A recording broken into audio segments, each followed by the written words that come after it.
So now it's time to take a look at the stave. Now there are quite a few things to learn, so I'm going to take you through it nice and slowly, but we'll be going through all of these things throughout this course, so by the end of the course you will just know what everything means. And we're going to take a look at our first 3 notes on the stave as well. So there are 5 elements we're going to look at today to do with the stave. The stave itself, which are these 5 horizontal lines, bar lines. Bar lines split the stave up into bars. We're going to look at the treble clef, which is this funny squiggle to the left of the stave here. We're also going to look at the bass clef, which is this funny squiggle to the left of the stave here. And we're going to look at the time signature. Now the time signature are these 2 numbers that sit next to the treble clef or the bass clef. I'm not going to delve too deeply into the time signature today. I'll do that more next week, but I will briefly speak about it. So first up, let's take a look at the stave. It's 5 horizontal lines. Now each of these 5 lines represents a note on your piano. Also, the spaces in between the lines, including the top space and the bottom space, also represent a note on the piano. Now we are going to learn 3 of those notes today. Obviously there are a lot more, but we'll start with 3 and we'll work our way up from there. So next up, bar lines. What are they? Well, bar lines split the stave up into bars or measures. It's up to you whether you call them bars or measures. I tend to call them bars, but you will hear people saying, take a look at this measure of music. That's what they mean. They mean a bar of music. Now, if you're splitting the bars up into beats, the most common one will be 4 beats in a bar. So that would look like this. Now, at the end here, you'll see there's a double bar line. Now, what double bar lines mean is that it's the end of a section. So musical pieces are split up into sections. And this is a really great way to learn your music. It's very difficult to learn a whole piece of music in one go, so we tend to learn it into sections. So this is really handy for that. But if you do see a double bar line with a thicker line on the right, this indicates the end of the music. So this is the end of the piece of music you are learning. Okay, next, the treble clef. What is the treble clef? Well, it's this funny squiggly symbol here to the left of the stave, and it's probably one of the most recognised symbols in music, and it is the treble clef, and what it means is anything that is played on this stave will be played with the right hand. And as a rule of thumb, it means everything above middle C. So if you're playing above middle C, you'll be playing it with your right hand, and the stave of music will have this treble clef symbol on it, which brings us nicely to the bass clef, and which is the opposite of that. So it's the left hand. So the bass clef looks like that. And if you see that on a stave, it means play it with your left hand. Now, if a piece of music is just one-handed, so if it's just a piece of music you're going to play with your right hand and there's no left-hand parts, then all you will see is the stave with the treble clef on it. Or if it's a left-hand piece of music with no right-hand part, you'd just see the bass clef on the stave. But more often than not, sheet music will have both right-hand and left-hand parts. So what we do is we bracket the 2 clefs together. So you have the treble clef at the top, which is your right hand, and the bass clef at the bottom, which is your left hand, and you will see it bracketed like that. You've probably seen this before in many pieces of sheet music. So lastly, let's have a quick chat about the time signature. Like I say, I'm not going to delve too deeply into it, but it is 2 numbers, one above the other. The top number is basically telling you how many beats are in the bar. And the bottom number is telling you what type of beats they are. So for now, we're just going to concentrate on the top number. So the top number here is a 4. So that's telling us that there are 4 beats in a bar.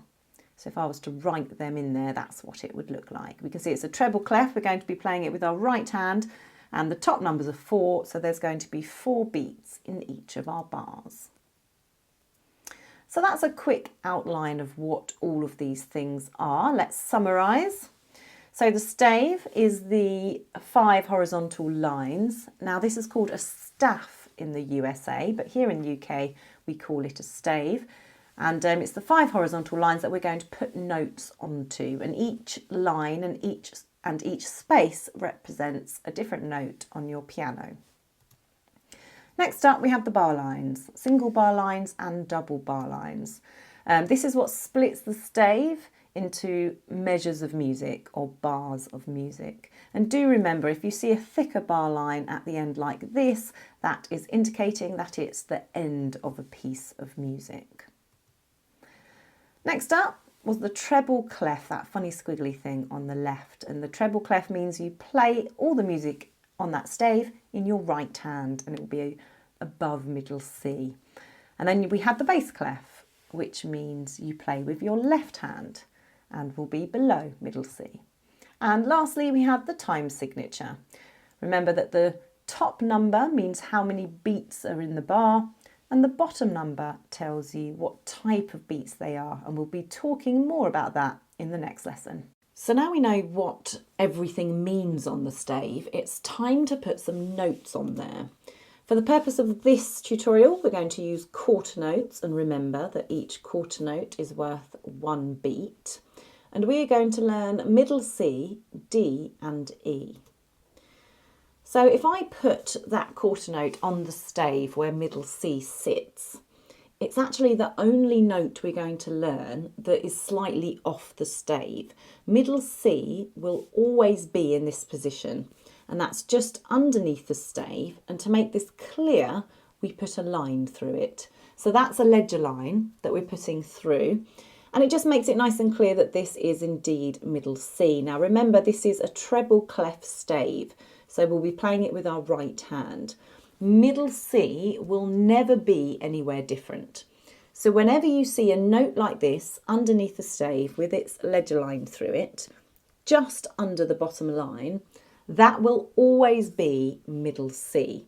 The only thing that will change is the type of note you're using. So whether you're using a quarter note, a half note or a whole note, amongst others. So if you remember what I said about the time signature, the top number indicates how many beats are in a bar. So we can see here it's 4, so that's 4 beats in a bar. So if I add those in, and now what I can do is I can fill out all the notes in these bars using middle C. So I've used a quarter note in the first bar, so I think I'll carry on with that, and I'll put a whole note in the second bar. So if I filled it out, it would look like this. So 4 quarter notes followed by a whole note. So let's play this now and see what it feels like. I'll use the metronome and count you in 4 beats. 1, 2, 3, 4.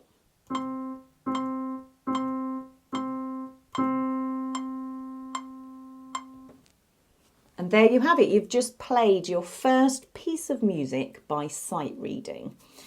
So what we need to do now is take a look at what other notes might look like on this stave. So if I move all of these notes up, as I said earlier, each line and each space represents a note on your piano or keyboard. We've already learnt that middle C takes up the extra line underneath the stave. So what we do now is we move up to D, and it actually does exactly the same thing on the stave. You just move upwards. So if we move up into the next available space, it would be here. So this would be D. And then all we do is we carry on. So next up on our keyboard is E. So on the stave, we move up to the next line. So this is E, and it will always be E. It will never change. The bottom line of a treble clef stave is always E, and that goes for all of these notes. So if we carry on, we move up again to the F. On the stave, we move up into the space, and here's our F. And if we move up again from that space to the next available line, we also move up on the piano, and that would be a G, and you just carry on. So for now, we're going to take a closer look at 3 of these notes, middle C, D and E. So if we go back to our middle Cs and move those out of the way, And we're going to bring up another stave with our Ds on. So remember, we moved up into the space and this is where D sits. So let's try playing this stave with the D. I'll count you in again. 1, 2, 3, 4.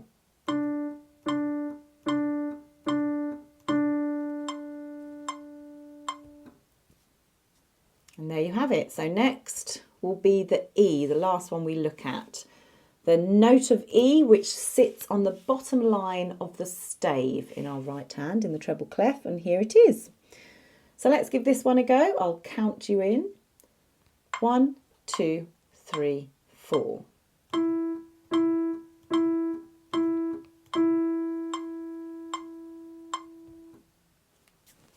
So you've played 5 Ds on the top, 5 middle Cs, sorry, on the top line. You've then played 5 Ds and then we've played 5 Es. So whenever you see these notes on a piece of sheet music, you should be able to find them on your piano. Middle C, D and E.